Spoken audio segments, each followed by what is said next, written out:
Hello everyone, Zach Barnes here for the WT Sports Network, welcoming you to this week's edition of Heard That. WT Baseball on the road once again in Oklahoma, taking on the Aggies of Cameron. Weather once again playing a factor as half the games ended up being canceled and they only played the doubleheader on Saturday. Both games highly contested and very close as the Buffs lost the first game 7-6 and then won the second game 7-4. Yeah, didn't play our best baseball. We haven't played our best baseball. We're not very good right now. That's what it's simple put, is we're not very good, and we got to get a lot better if we expect to make a deep run into the playoffs. And that's stuff that we talked about after game one. I mean, yeah, we had a lead going in the last inning, but the last inning's not what beat us. We just offensively we're anemic right now, and we've got to play a lot better if we expect to win the ball games. Up next for the Buffs, they'll be back home, and they will be hosting the Texans of Tarleton State. Tarleton's a really big physical team. They're really talented. It's going to be a tough test for us. They're battling, just like we're battling right now. They had a really good weekend this past weekend, swept UTPB, so they'll come in with a lot of confidence.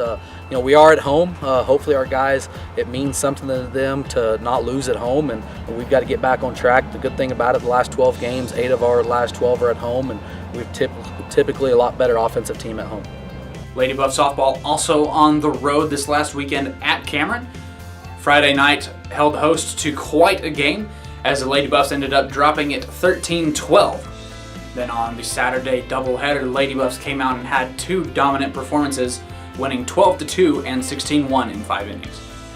Shani Starkey came out and threw a great first game and gave us a couple innings in the second game, which allowed us to stretch our bullpen a little bit. Our pitchers have to be better. We walked 11 on Friday night and got beat 13-12. I mean, our offense did what it had to do. We just didn't get a very good pitching performance. Saturday was better, and we're going to have our entire staff.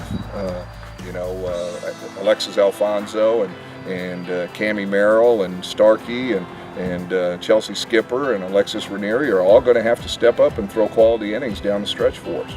And also for the Lady Buffs, it wouldn't have been a Tuesday night without a little bit of drama at Schaefer Park as the Lady Buffs held host to the Stars of Oklahoma City. The Stars and the Lady Buffs played a doubleheader starting at 2 o'clock, where the Stars ended up winning 9-7 in 10 innings. Then in the second game, the Lady Buffs ended up having a big performance once again as they ended up winning that one 7-3. Up next for the Lady Buffs, they will also be back at home this weekend for Senior Weekend as they will play host to the Javelinas of Texas A&M Kingsville. The Senior Day ceremonies will be held before the first game on Saturday. Kingsville's playing really well. They're hitting better and they've got a couple of solid arms. They had a kid throw a no-hitter last week, and I think that that's going to be a big challenge. That's always been kind of a rivalry when we get together. So I think there'll be a lot of emotion and a lot of energy, and we're going to have to rise to the occasion and continue to play well at home. Buff and Lady Buff track and field spread out once again through the last weekend, going to 4 different meets. Top performances, though, from the Buffs and Lady Buffs came in the Ross Black Track and Field Open.